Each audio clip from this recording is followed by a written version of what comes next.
World News in 5. News and developments making headlines around the world in 5 minutes. World News in 5. Here on Radyo Pilipinas Worldwide.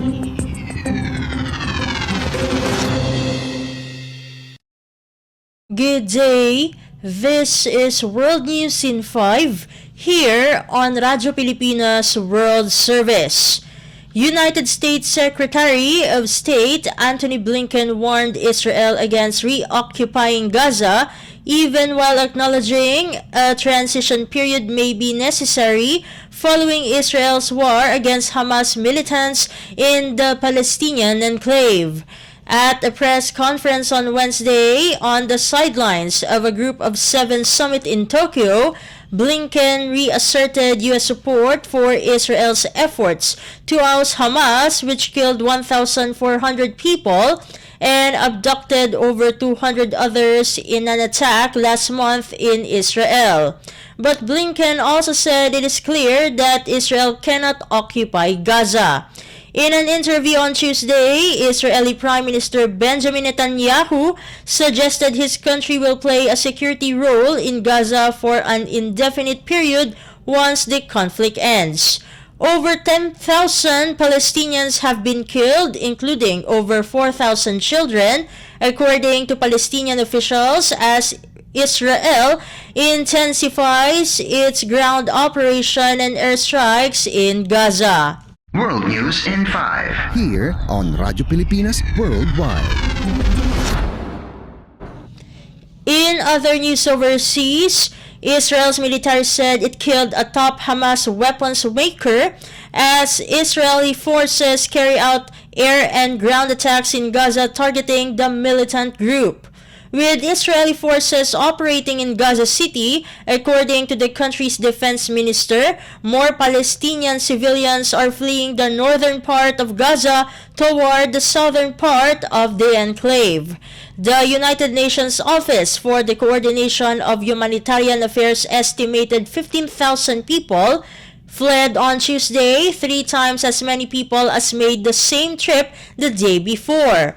The UN warned of overcrowding in southern Gaza with shelters unable to accommodate new arrivals.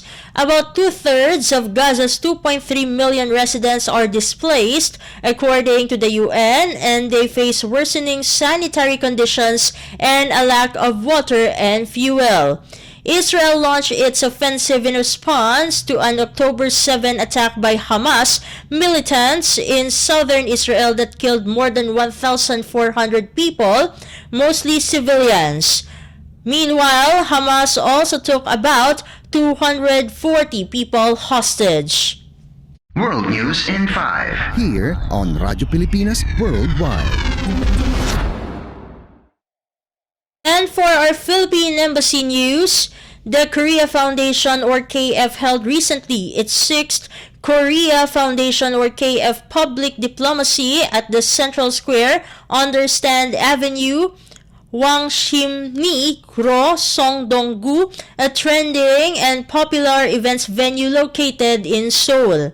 Philippine Ambassador to Korea Maria Teresa B. Dizon de Vega welcomed the visitors to the Philippine booth that showcased traditional Muslim attire and handicrafts.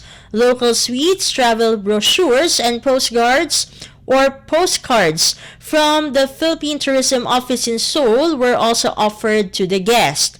The popular game Sungka was also a hit with the crowd, while the Salakot photo booth was a favorite among the multicultural visitors at the event.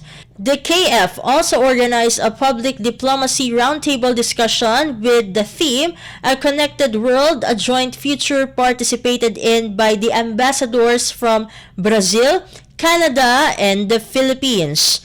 The wide range of topics covered in the discussion were experiences of a female diplomat in Korea, exploring career opportunities in public diplomacy, cultural and public outreach programs introducing world cultures to the Korean public, among others. The embassy also participated in the on-site cooking show class wherein Ms. Rina Marquez, a Korean language student in Korea, introduced pancit bihon or rice noodles and chicken and pork adobo, also known as marinated and braised chicken and pork, to the selected audience. Chicharon or fried pork rind, dried mango fruit, peanuts, and corn snacks were also offered to the audience. About 1,000 visitors attended the event while 14 embassies based in Seoul participated in the 3-day event. World News in 5. Here on Radyo Pilipinas Worldwide. That concludes today's edition of World News in 5. For Radyo Pilipinas World Service, this has been Steph Vicente. Good day and stay safe, everyone. World News in 5. News and developments making headlines around the world in 5 minutes. World News in 5. Here on Radyo Pilipinas Worldwide.